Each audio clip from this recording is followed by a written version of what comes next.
To determine the single-phase load current, we use the formula I equals P divided by V, where I is the current in amps, P is the power in volt amps, and V is the voltage in volts.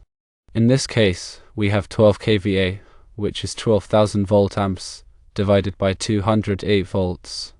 This gives us a single-phase load current of 57.74 amps.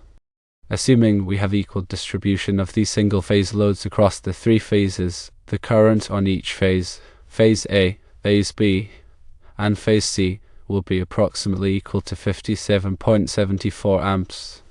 To calculate the total current on the 208Y system, we use the formula IT equals the square root of 3 multiplied by the phase current I. Therefore, the total current IT is equal to the square root of 3 multiplied by 57.74 amps, which equals 100 amps. For question 2, we are finding the single-phase load kVA on each phase. We are given that each load is 12 kVA. Therefore, the kVA on each phase is equal to 12 kVA.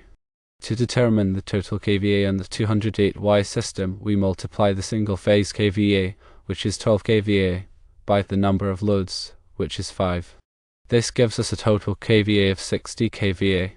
For question 3, we are calculating the size of a 480/208Y transformer for the given loads. We've already determined the load kVA at 208 volts is 60 kVA. The transformer primary voltage is 480 volts. The transformer secondary voltage is 208 volts. To determine the required transformer kVA rating, we can use the formula kVA equals kVA multiplied by the quantity of V primary divided by V secondary squared. In this case, the kVA is equal to 60 kVA multiplied by the quantity of 480 volts divided by 208 volts squared. This calculation results in a kVA requirement of 144 kVA.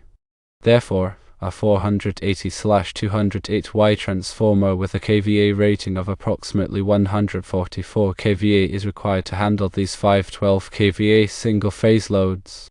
This calculation assumes a balanced load across all three phases. In real-world applications, it is important to consider other factors such as motor starting currents, harmonic distortion, and future load growth when sizing a transformer.